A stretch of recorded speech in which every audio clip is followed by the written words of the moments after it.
All right, welcome everyone. I see the clock on the wall is about 5 minutes slow or 3 minutes slow or something like that, but it is actually 2 o'clock, so let's get started with the colloquium. First of all, this is the first colloquium in our regular fall and winter series, so welcome to the regular series of colloquia. I hear that a lot of people have suggested speakers for this year. That's great. We're very happy to have that.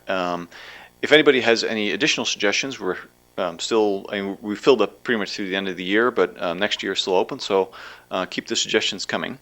Today we have Dr. Angelos Vourlidas from Johns Hopkins University Applied Physics Laboratory, where he is currently a section head, or section supervisor, I should say. He's going to talk to us today about the nature of streamer blowout and coronal mass ejections. Angelos, I think, is well known from a number of high-profile space missions and sounding rocket experiments such as the Volt series and Stereo, similar missions that I think we're all very familiar with, so he hardly needs an introduction. I think I'll just turn it over to him.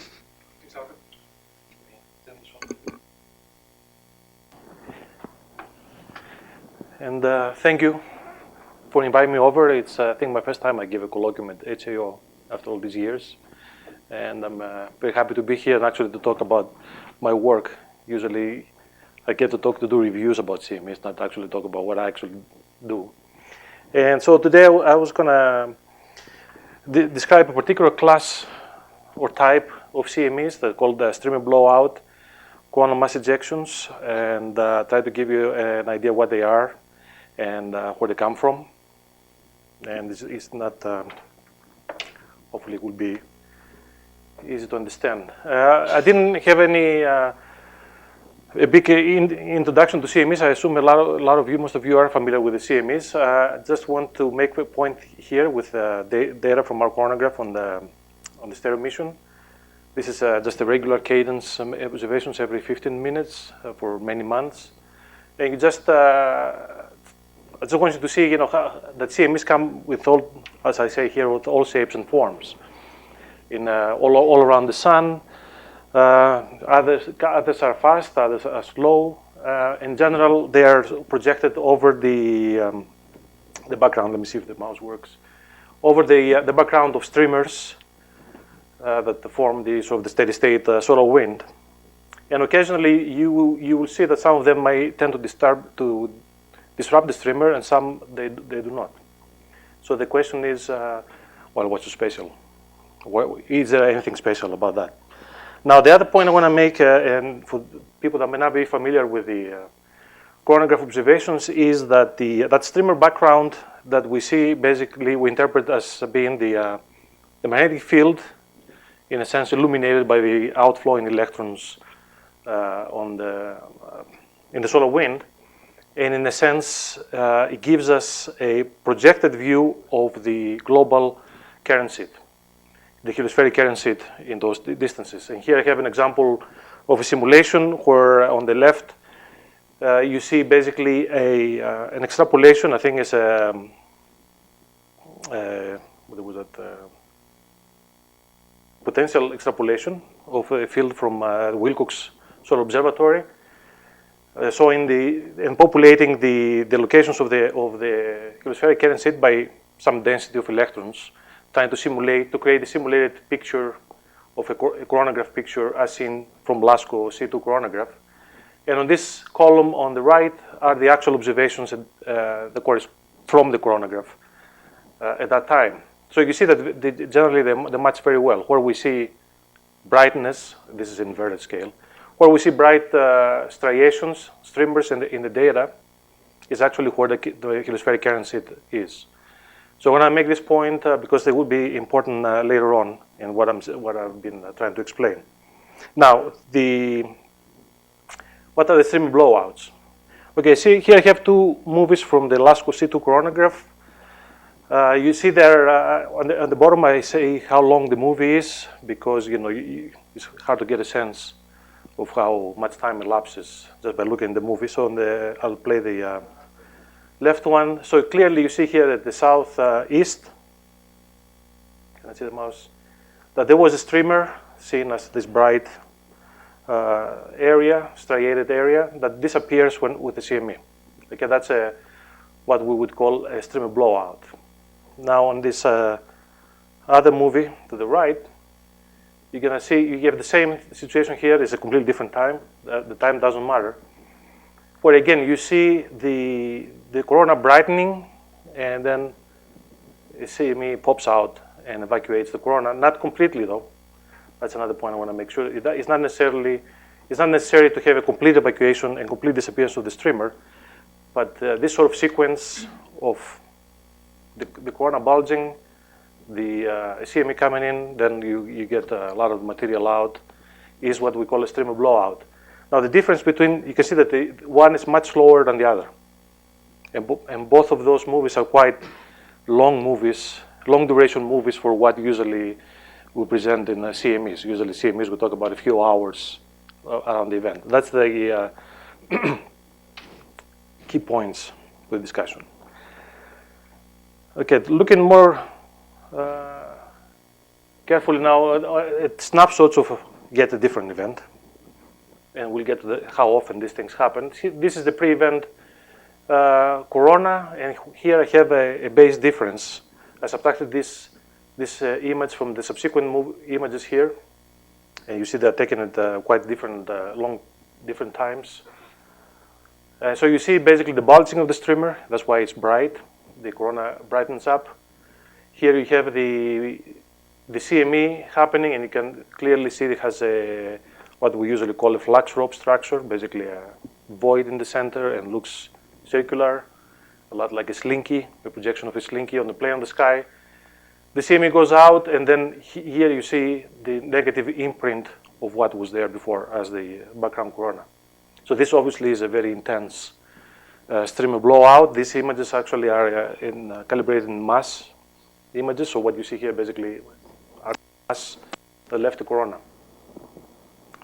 At the bottom, I have the sort of the definition of a streamer blowout CME. It is characterized by the streamer swelling. This is quite the sort of the defining characteristic, and that's how it was picked up originally. I'll get to the history next. Then you have the CME, and usually these are the CMEs that you see mostly in posters, because they tend to be quite well structured and very pretty and very big and bright. And the evacuation, and I have there approximately complete evacuation of the streamer. This is, we can argue about, it depends a lot on the observer that actually categorizes this event. When the event ends, this is a very difficult thing to measure. Now, these actually CMEs are the original CMEs. The first observations from OSO 7, they were taken back in those days. The spacecraft were at in low inclined orbit, so they had a long eclipses. So the data was taken, you're comparing data taken from one eclipse to the next, so over several hour gaps. And the first CMEs that were seen were CMEs that were slow, and they provided a lot of contrast, they evacuated a lot of the corona. So even the first detection of a CME, I don't have it here, was a streamer blowout. We saw many of them more with Skylab. Here I have a particular one. This is from an actual paper from solar physics, so it's scanned, and so it's not very pretty. Of a streamer blowout with SolWind, where they were first characterized statistically. And again, here basically they call it the streamer blowout because as the CME comes out in the coronagraph, you see here in the center a void developing where the streamer was. This is again a different image. As you can see, as the CME propagates, the streamer in the center has disappeared.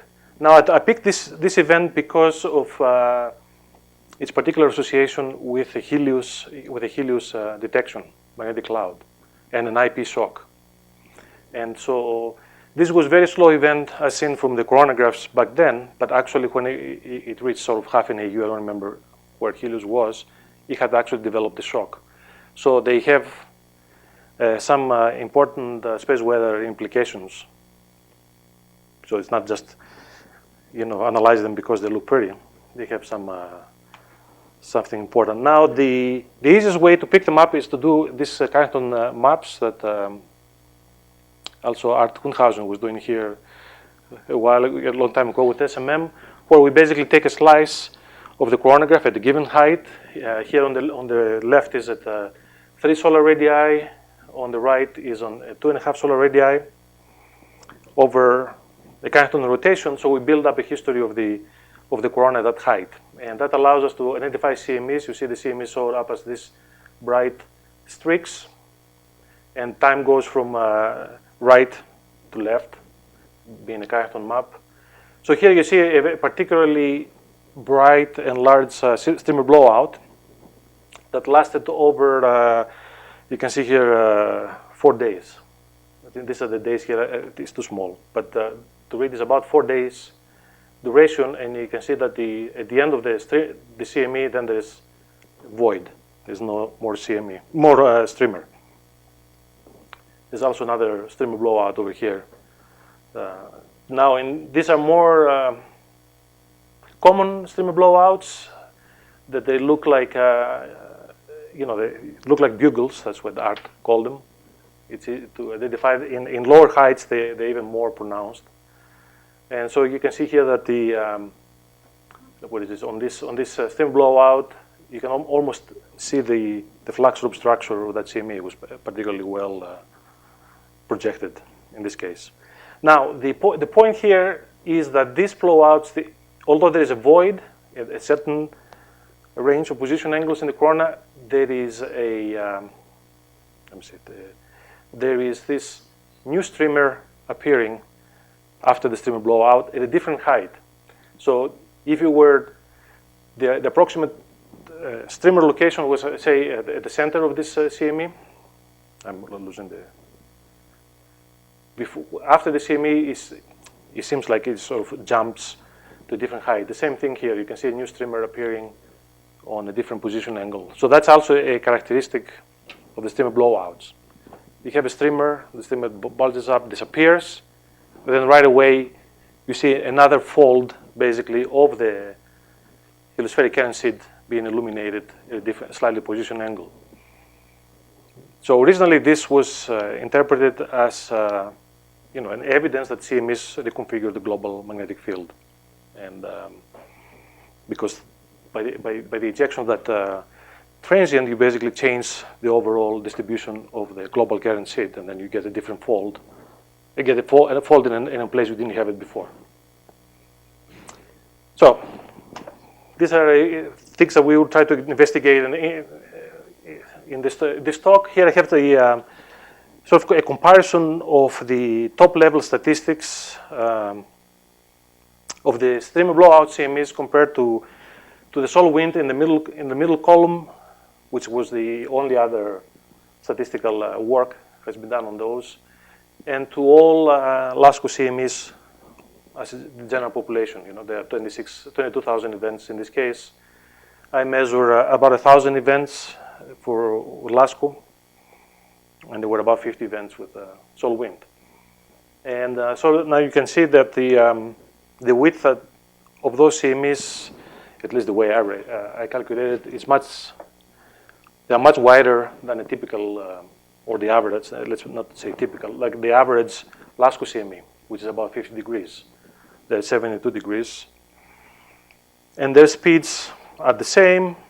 Now the mass is one of the defining characteristics. They are more massive. And you saw in the movies that some of them are quite bright. And that also helps in the streamer blowout interpretation. Since they carry out a lot of the streamer mass, they should be more massive by definition. So they're about 3 times as massive as your average LASCO CME. But they're also a bit faster. Of course, when you compare with all CMEs, you bring in a lot of different events in the story here. So you just keep that as an indication, not as true the final statement. Now the The thing that we measure in this work that took me quite a lot of time to do was the duration of the event, and we can discuss how I define the duration. But obviously, I tried to detect the first evidence of the streamer bulging that I did by looking at running difference movies over a month at a time, because these are slow events. So instead of looking at the day, you have to look at least a month to actually pick them up. The difficult thing is to say when do the CMEs finish. You get the CME, you get the outflow, you get the evacuation of the corona. This is sometimes it's very slowly, it's progressing very slowly. You see outflows, and I'll show you some nice movies later. But then how do you know when it finishes? By the time, if you take 4 or 5 days to create, like I have done, I mean, the sun rotates, other structures come in front of the line of sight. So you never know exactly, other than trusting my intuition, that I picked the end of the event, because they're so long lasting. Now, sometimes something really neat happens is that you get another CME from the same position angle. And that, when it happens, it sort of happens often. If it's in that particular month, you tend to see that double sort of CME quite often. And so this might have some bearing on the relationship with the global magnetic field. And I'll show you with movies what I mean by that. Now, let's look at the duration, because that's a new type measurement or parameter in CME measurements. So here the duration of the event from the first expansion to sort of what I say is the end. The streamer has completely disappeared, or another CME showed up at the same place. So you see, it's a nice log normal distribution, maybe. And I have measured events that go as far as 150 hours. I was that confident. I have a question. Yes. So partly if something rotates onto the limb, you have to assume something about it. Right? If it's not equal in width along the east-west line, but you would just assume the width doesn't change, literally, but as it rotates over, if it's getting wider, it's swelling. Yeah, right. So you can tell. I don't know if you can use EIT to help you gauge if there's changes. Yeah, I mean, if you were to do a more detailed analysis on event-by-event cases, you would do that. Basically, by looking at the 1 month rotation, the movie, fast, you can train your brain to recognize when you're seeing basically a new streamer coming in to when there's actually a consistent width. But then when I take this, the time that this starts could be influenced by solar rotation. There are a lot of events that are clearly, or yeah, I'm sure I'm seeing. It's expanding more than solar rotation. Yeah, they're clear. I'm sure you have a clear signal. Also, too, you're going all the way up to the edge of Alaska. Well, I look at the say it's over. Well, I say it's over. It's when it's over out of 30 solar radii. No, I'm saying when it's over is when the streamer brightness. I look at all of this in the mass images, so I'm only looking at the depression, how the depression in a 3 solar radii or 4 solar radii progresses as a function of time. That's all. I don't follow the CME, and I'm looking at along this position angle where the CME originally left.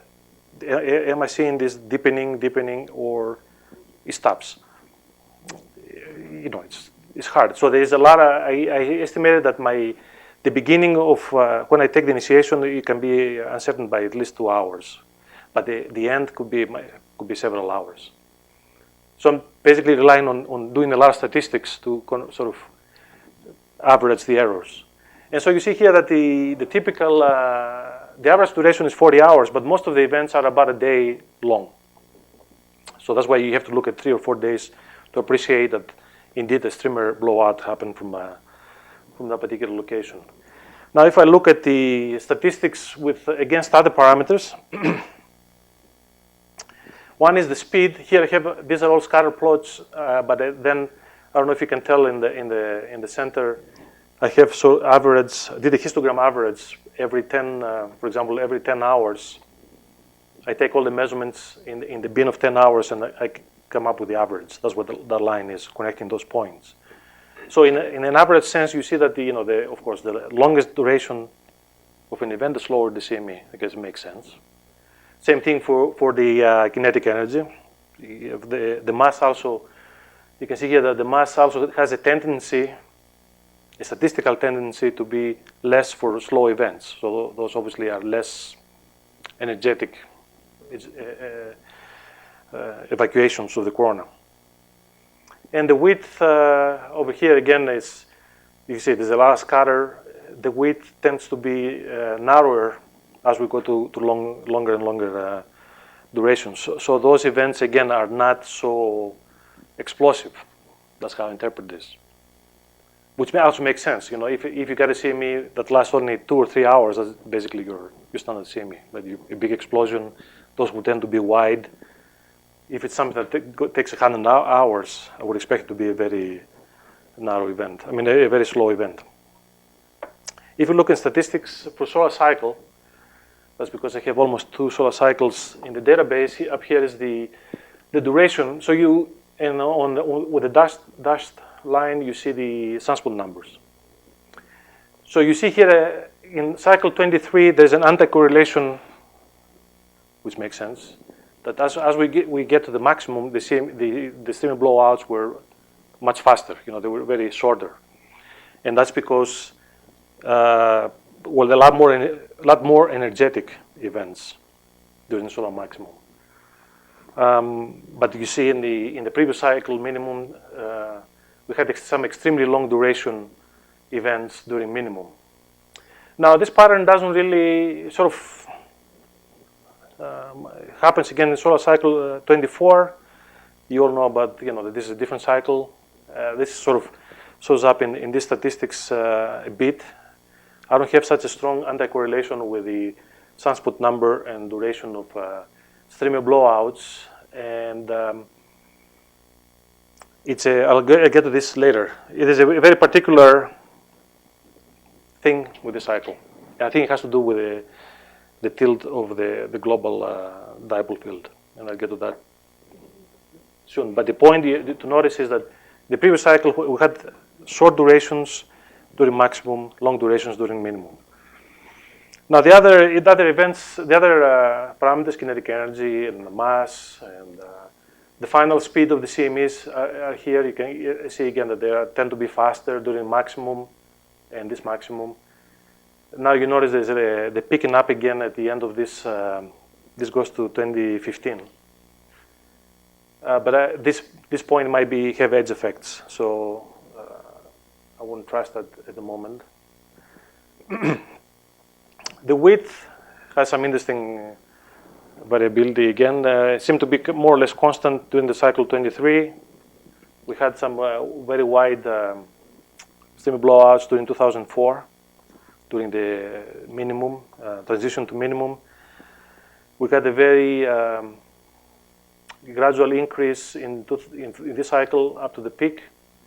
And then the last few years, they're quite wide, and that's something I don't quite understand yet. When I plot the central position angle of those events as a function of time, you can see a very nice correlation with the sunspots, yeah. I'm just wondering, could it have anything to do with polar field strength of the width? Yeah, could be. Back then.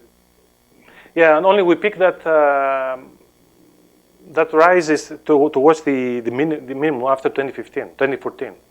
I don't know what's special about 2015. I mean, if you see something in the photospheric field data, a transition in 2003-4 there was a transition when after the big events in 2003 we had a very sharp change in the global magnetic field configuration.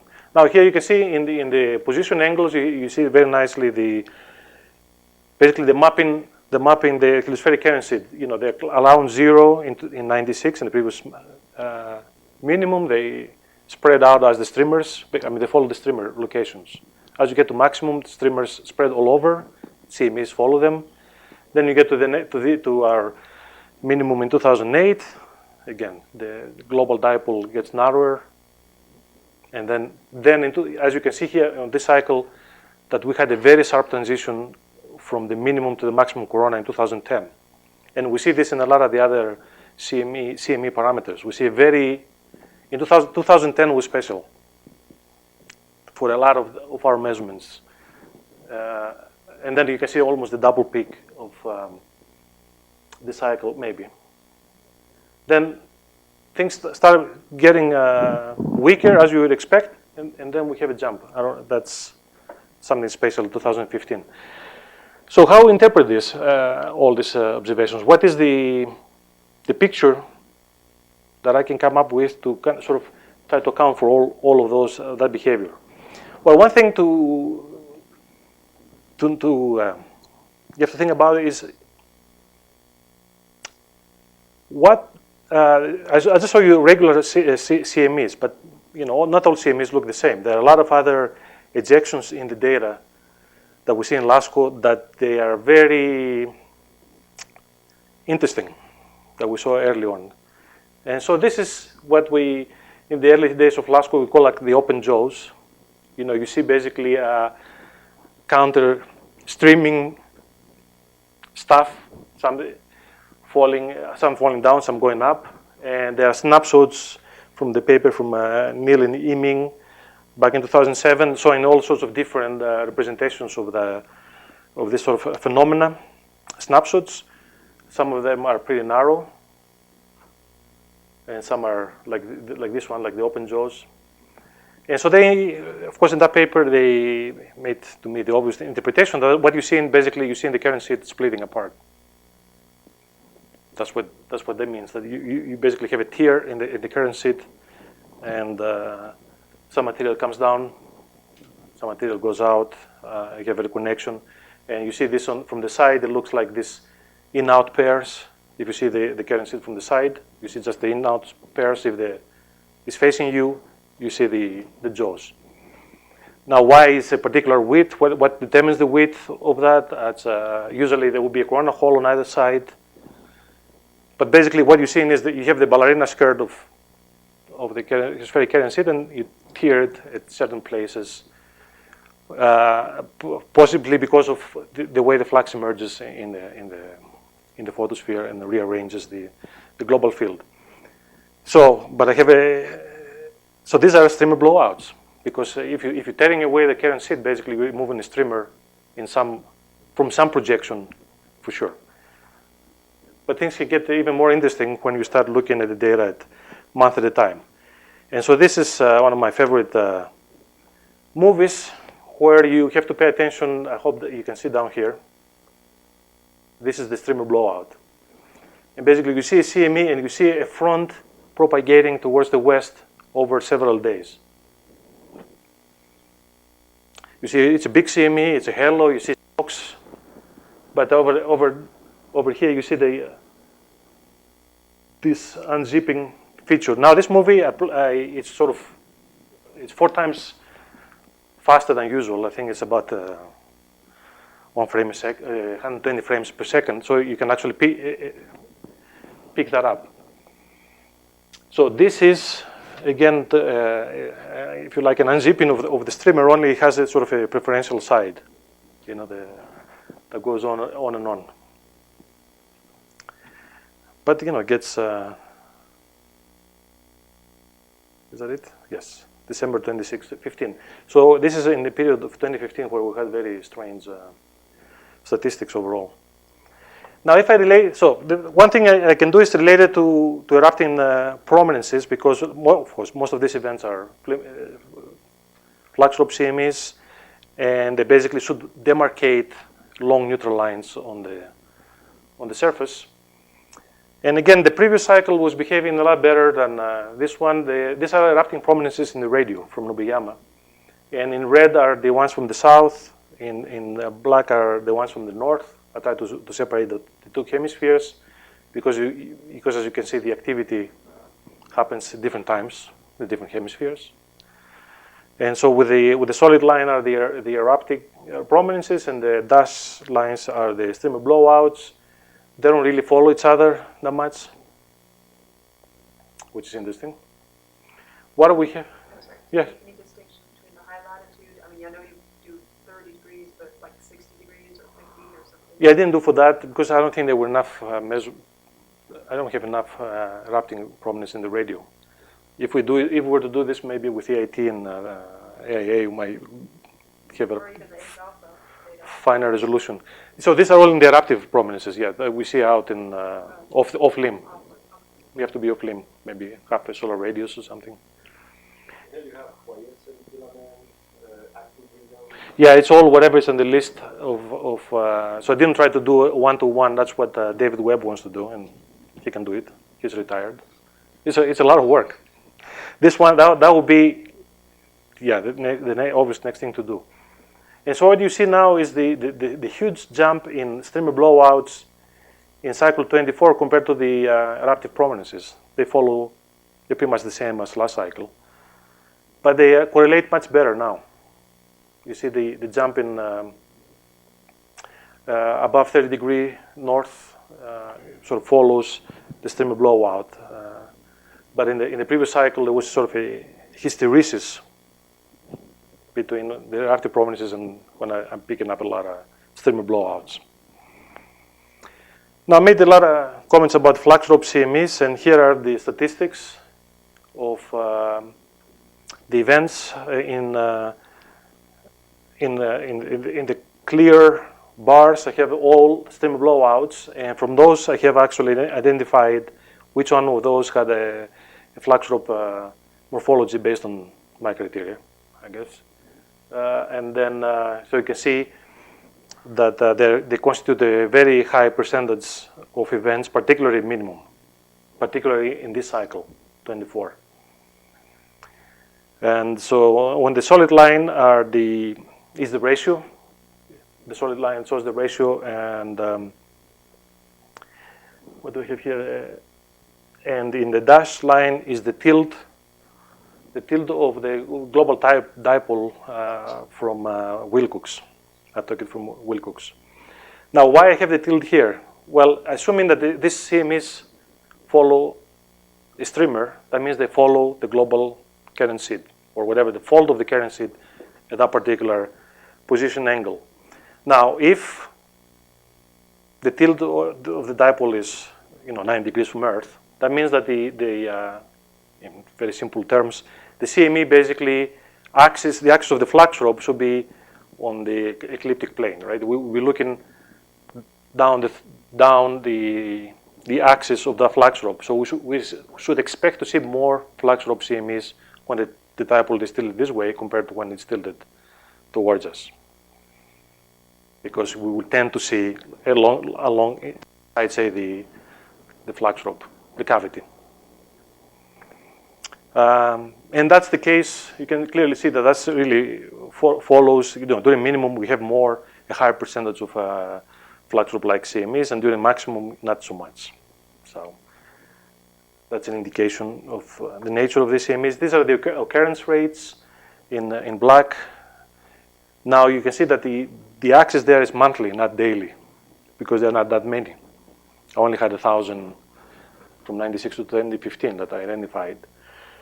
So you get about 1 or 2 per month in minimum, and you get, in the previous cycle, it was getting up to 6 a month, except for in 2013, we got into 12, double up in this cycle. And of course, this seemed to me, I'm not measuring them right. I changed my criteria so I went back and remeasured them. I got the same number. Well, I went back and remeasured the ones I did because some of them I started measuring back in 2002, actually. So obviously my idea about CMEs evolved. So I went back and measured several, I did a spot measurement in several months in 2000, during maximum and 96. And basically I came up with the same numbers. And so this is a clear characteristic of this cycle. We do see more streamer blowouts, and I have a movie that I try to convince you why that is. Yeah. Sorry, I missed it. What is all? Is that all? The second thing, solid line? All. all over 20. All Yeah, these are all CMEs. All CMEs in the catalog, in CDO catalog. So why are there less of them than the streamer blowouts if they're included? Well, I divided by 20 so I can put them all in the same scale. Yeah. Got it. And I did the same thing with the sunspot numbers over 40 so they can try to fit them all in one plot. So you can see that they're not really correlating with the sunspot numbers, which is you expect, or you should be starting to expect that these are really not active region CMEs. They are slower, they last a long time. They are really quiet sun CMEs. They follow the tilt of the global dipole. They are not active region CMEs. And so brings me to this one. You have a selection effect though, because you're looking high enough up where the active regions could be blowing out. You need to look lower to see it. Because we've seen them in the low field contrast. Well, they do. I don't say that the CMEs, the active regions, do not blow the little helmet. But I'm looking at only at the streamers that are 2.5 solar radii. Basically the source surface, if you like. Right. Yeah, sure, the small ones, of course, they will blow up everything that's above. Otherwise, we wouldn't see the white light stuff. You're right. But I was going to ask about that last picture. Is there an anti-correlation between the sunspot number and the streamer? Because it almost seems... See, yeah, sometimes in the previous maximum there was. In the previous maximum there was clearly, because that was a very active maximum. We had a lot of CMEs. So one thing is that they could have hide the stream blowouts. If you have 6 or 7 CMEs a day, it would be kind of hard to say, oh yeah, there was a stream blowout in progress. So now with stereo, we can actually have a better handle, but also the cycle was a bit more easy to handle. And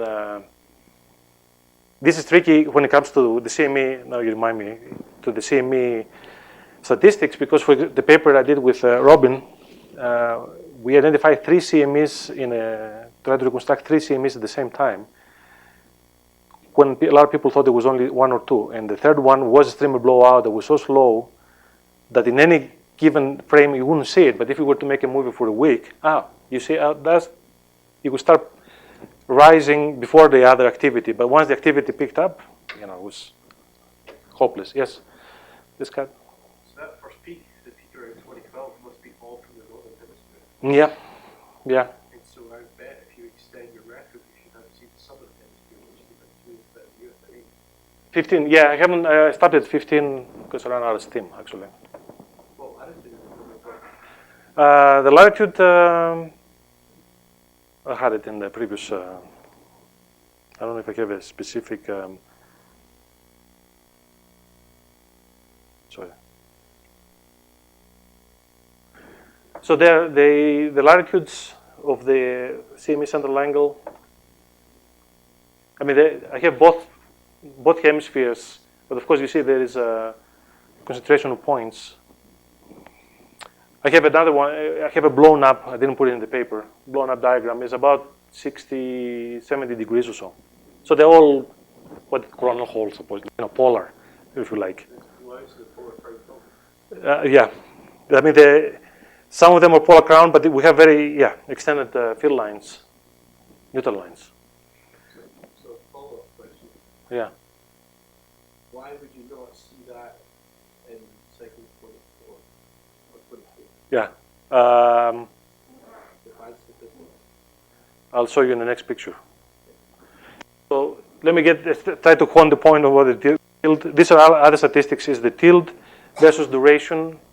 Again, the same thing. I average the values of duration in every 10-degree bin for tilt. You can see a clear statistical trend that as the tilt the tilt tilts towards us, the duration of the blowouts gets smaller. So what does that tell you? Now, basically it tells you that the more corrugated the current seed is, the easier it is for us to see a small evacuation. If you have like 23 streamers around, even a narrow event could actually evacuate a streamer. We will see it because that streamer is on its own against the background. They say this, I'm making the 3D. let's say that the current seed is like this. It has 3 folds, so I see 4 streamers, and I have a CME that leaves from those 2 streamers and evacuates them. That would be easy to pick because the width of each of those streamers is only 5 degrees along the line of sight. So it's very easy to pick the evacuation. Now, if I'm at minimum, that's the current seed. All of them are right on top of each other. So if I got the CME evacuating this streamer, well, I have the background streamer that is not doing anything. So I'm not going to see it in the images until I have like this unzipping effect. The effect reaches a considerable width along the line of sight. That's why in cycle 23 we had one of the flattest current seeds, if you remember. That's why it was very hard to pick. That's why it was such a long duration for those CMEs. It was taking a long time for that event to sort of evacuate the background corona to look like it's a streamer blowout. In cycle 23 in 2013, we had this situation. Not only that, the flux were so dispersed that it looked like a cartoon picture. The sun, if you go back to 2013, you see the sun looks like a cartoon picture. Straight lines everywhere, and I'll get to the picture. And that's the difference. And this is the latitude. This is the CME central latitude versus year for use. So if I was to do just the statistic, I don't see a big difference. This is north and south. The red is south, the black is north. This is absolute central latitude. Again, overplotted on the tilt in the back with the dashed line. And so it was clear, 23, they follow the tilt pretty well. And I thought they were going to do the same thing in 2010, and the north does that. The south, not in those periods. So, maybe we have to extend it and see if it catches up. But this is an example of, again, 2015. And this is what I was saying before. We keep seeing, we have way too much structure in the images. So that's a lot of structure to have so many striations all around, and basically you don't see an obvious coronal hole. There might be a coronal hole somewhere here, maybe, or here, equatorial coronal hole. That's about it. Now, but you have a lot of mass. You see how bright is that event that saturates the MPEG file. But that's how you evacuate that streamer. You see the gradual. So you see one of the streamer is gone, then the other one, then the third one. Now it's done. And that took 4 days. That was a good one. That was a fast one. So I will categorize this as streamer blowout because it has a clear blow up of the northwest streamer. It was very bright. But you see, you have a flux rope from one side. And that's what I'm saying. If you were to see it from this viewpoint, you might not see a streamer blowout if you were at the quadrature from Earth. Actually, I should check that, shouldn't I? I mean, I don't have stereo. Or do I? It's October. Maybe I do. No, we're 180 degrees. So good. So we save that. So basically what I'm saying here is that I'm looking at the current seed face on. And I see the progressive disconnection or evacuation of that current seed. And then I have another nice event. So you get. So now this is the same event. I posit that this is exactly the same configuration. Not exactly. A similar configuration, only now the evacuation is coming towards you. The CME evacuates the streamer, and then the current seed has this orientation. So you see the first a clear streamer blowout that propagates, and then you see this very wide outflow, which is a telltale indication that you have an out-of-plane streamer blowout. This is sort of the large-scale counterpart of the small open jaws. This is basically an open jaw if you were at the right angle to this if you, I guess, on the pole, I would say. That's the easiest. But also, it's important to, the point here is that this is to pick up this event, I looked at it 1 month straight. That's the only way to see that to get the feeling that there is a connection between successive events. Otherwise, you will count them individually. And so you miss the point here, I guess, for this one. Yes? So if you could observe from the poles, and you were looking at streamer blowout at near solar minimum or of a structure which where the current sheet was pretty much at the ecliptic, would it look like that, or would it be qualitatively different because of just the magnetic flux distributions? I mean, would it be like a lot of little burps unzipping little bits like this, as opposed to slightly bigger ones? Or? No, I wouldn't think so, because so the magnetic, the dipole doesn't really care about where we are. And so the magnetic dipole, we've seen the polar counterpart of the magnetic dipole. What we don't see is the rotation axis. So the CMEs living, they will have a different nature. It's the way the eruption proceeds, I guess I would say, because we see now things from the point of view of the solar rotation, which we don't have here. So we should see maybe the effect of the Parker spiral effect if we have a large enough field of view. That would be, to me, the main difference. But magnetically, in this case, assuming dipole tilt, they should look the same, because that's basically, it's like looking from the pole, except that the rotation of the sun is 9 degrees off. So that's why you have to think how that rotation will influence maybe the appearance in the coronagraph of those CMEs. Not so close to the corona, I don't know, but maybe we'll see if there's if they're magnetically connected, if there's an angular momentum type issue that the CMEs tend to veer, westward, something, maybe. Especially in the post flows. In the post flows, you should be able to see some of that, the effect of the rotation, because they're also weaker magnetically. So there are a lot of events like this, not so spectacular, that you see this suddenly where you thought there was emission, then after you go after 2 days and you see an empty spot, and you say, okay, well, a CME, the coronal hole rotated along the line of sight. But maybe it was not only that; it was also a streamer blowout. These are hard to pick in the data. So, how do you? I'll just quick question. But what about the pseudo streamers? What do you? So the pseudo streamers, that's a good point. So the difference with the pseudo streamers is that they don't give you a coherent CME.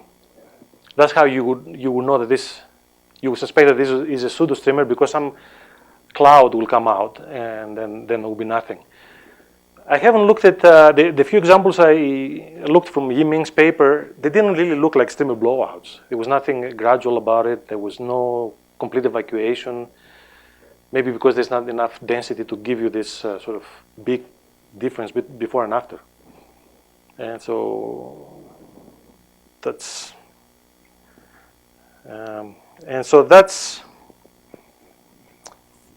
that's my ultimate sort of one of the extreme events. It starts in the south, say around 130 degrees, and moves all the way around the sun. I don't have the whole movie here because I didn't know if you would be convinced. But basically, it starts over here on this side, and you see this front going around for days, for 2 weeks. And basically, to me, it's like it's unzipping that particular part of the current sheet for 2 weeks.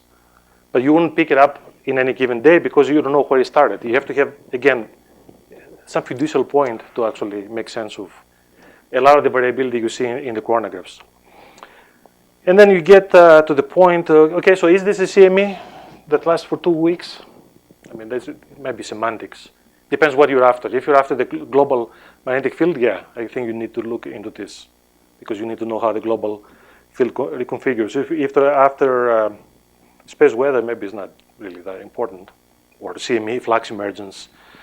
Now, things can get even worse. This is sort of the limit, I think the upper limit for CMEs. This is a snapshot of the streamer belt, if you like, in around Thanksgiving in 2014. And both Neil and I actually saw this at the same time, and we were arguing at that point about what that is. So you see there's a lot of brightness. I mean, this is a very unusual situation. This is the only time in this cycle, and it happened one more time around 2005 in the previous cycle. So you see this is the evolution of that thing. Again, you see, is this a streamer blowout? I mean, yeah. Only, of course, it was not. It really didn't go that low. You know, it's an extreme case. That this is the case where an active region emerged right next to a coronal hole, a very wide, a very big coronal active region. And Neil has a paper about explaining this particular situation, that the active region was sort of sandwiched in between two open field systems, and so that's why you get a lot of mass in this. And then he told me that this happened again in 2005 in the previous cycle. I haven't looked at that event, but that took almost a week to actually figure out that this is what's happening. But now the end of this movie is a very good example of what I'm saying.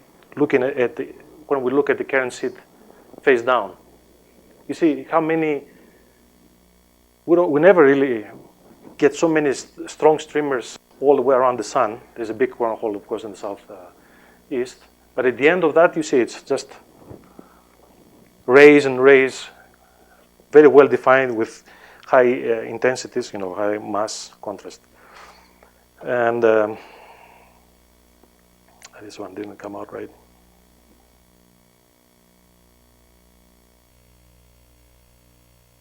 And so I want to show this.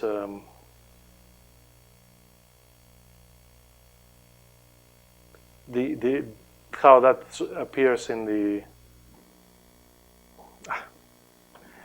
Carrington maps.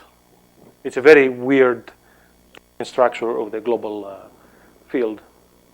Angelos, is there a way of telling what like if you draw something that shows the solar rotation rate slope on that, get a sense of it's going so slowly? Yeah. I mean, you saw the outflows, that it's, you know, it is a rotation. Yeah, some of it is rotation, and then you have those puffs that are very enhanced puffs that go out, and the brightness reduces very quickly.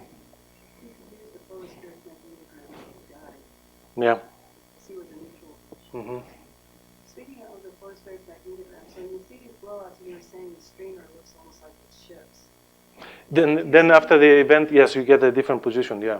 But in the photospheric magnetogram, you just no. in the photosphere. I mean, if you were somebody like Nigarji, and you're using the photospheric magnetogram to try to figure out where the current sheet's going to be in space. Yeah. You're saying the current sheet's moving, but we don't see the photosphere. Mm-hmm. I know. That's why I keep asking them, how do you can get the data from coronagraphs and fix? That's why, because they need to use the data so they can actually fix the boundary conditions. You know, that's there might be some change, but it might be happening in a very large scale. So you're not going to see it in the photospheric magnetogram easily unless you do some sort of an averaging over degrees or something. I don't know. I'm not an expert, but Well, you could see active on the far side. yeah, those yes. Mm-hmm. But in this connection with that slow event, it might not be. I think somebody looked into that. I don't remember who. We were not able to get actually any good. I mean, we didn't do it for 900 events. It's only for 1 or 2. So anyway, so this is the end. So the conclusions. The typical duration of those streamer blowouts is about a day. That's easy thing to remember, and you only get about 2 to 6. They do originate outside active regions. I hope that all this data sort of convince you about that this is what sort of brings everything together into one common picture. And so they have to be extended polarity inversion lines because the fluxural morphology is so well defined. To see To see such pretty structure in the white light, you have to have a very long structure along the line of sight. So you can do a nice averaging and pick up all the subtle morphology. And everything seems to sort of jive with the orientation of the global dipole, except for those interesting changes in 2015, particularly. And the big so the big difference between 23 and 22 is, I think, that orientation of the global dipole that was very striated, very corrugated, I guess you can say, compared to 2002 and 3, because I think maybe we had bigger active regions. So the concentration of flux was much more localized, maybe in 2002, 2001 compared to 2013, 2014. But that's a question really for the photospheric. People analyze photospheric magnetograms to see if there is a trend there. I don't know. People have this sense, maybe Nick, that looked at a lot of synoptic maps over many years. You might have a feel about what is different. And so, yeah, so that's the bottom line. That's what streamer blowouts are. After the release of magnetic energy, well, their CMEs, what else can it be? And we would think that since these are outside of active regions, the way to power them up is differential rotation. So compared to active regions, there you may have flux emergence, and these are powered by differential rotation. So maybe studying the properties, if someone was to look into the different properties, you might get a handle of how these mechanisms power CMEs differently, if at all. Okay, so thank you.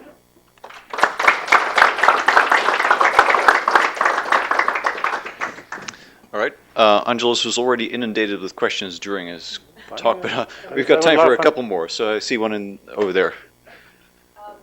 So I have a question about what type of signatures do you expect from something like streamer blowout versus active regions in high altitude? So would you expect the shock sheet structure as signatures or anything? Yeah, statistically, from what we see in the coronagraphs, you'd expect that you won't see a shock, that you see a very well-formed magnetic cloud without a shock. Of course, these are very close to the sun, and a lot of things are happening in the interplanetary space. The only measurements we have done is the ones that I said about from Helios. And that's really so that the one or two events that they had already developed a shock by the time it hit Helios. So I expect that a lot of them are possibly some of the nice flux ropes that we see, that we reconstruct in situ, might be streamer blowouts. But now you can see that it would be very hard to relate that back to the sun, because a streamer blowout from Earth is a stealth CME, unless it has a really beautiful filament, which is not. But that's what they are also. So stealth CMEs in out JO pairs. In out pairs, the JO things, all this fuzzy emptying of the corona, they're all the same thing as all streamer blowouts. And so they have space weather. Implication is that since if you don't see them leaving the sun, if they come towards you, and they're big events, you don't have them in the models. And so if another big event happens in an active region with a flare, you try to propagate that through. Well, you have another magnetic obstacle somewhere along the way, which you don't really have a handle of. And to me, that's the biggest reason for studying streamer blowouts. Yeah. Joan? Well, look, but I would guess that by your description that these would be more likely associated with dimming events. I forgot to put that movie. No, they're associated with heat fronts. Do you know about heating fronts? The heating fronts, when Eva was working with me at the lab and with Ming, we were looking at the stealth CMEs. So one thing that we noticed, of course, is that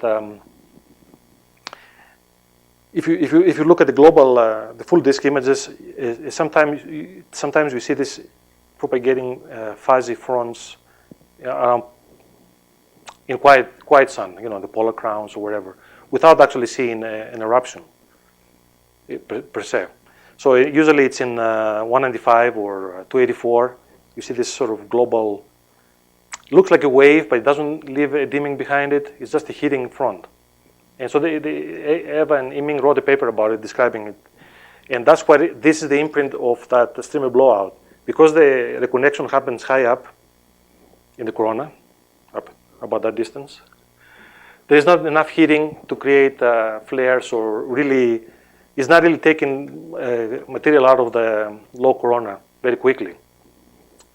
And so as you get evacuating the top of the streamer and then you start closing the streamer, you get this heating propagating downwards that appears as a widening front. And you can see that again, but you have to look at a week, 1 week at a time to actually pick them up. I can show you those movies. And I think that's the counterpart, not dimming, but heating. Yeah. Is that the equivalent of a ribbon flare? That would be, yeah, that would be, you could say that would be the equivalent of, but if, it's a scale of, a solar radius or more in the pictures. Without really bright points, just a fuzzy front.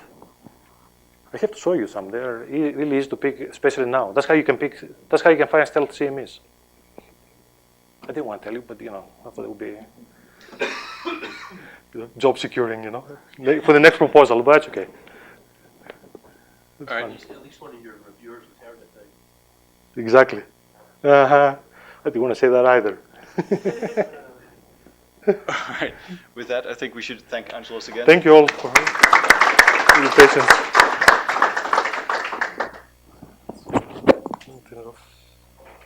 Thank you.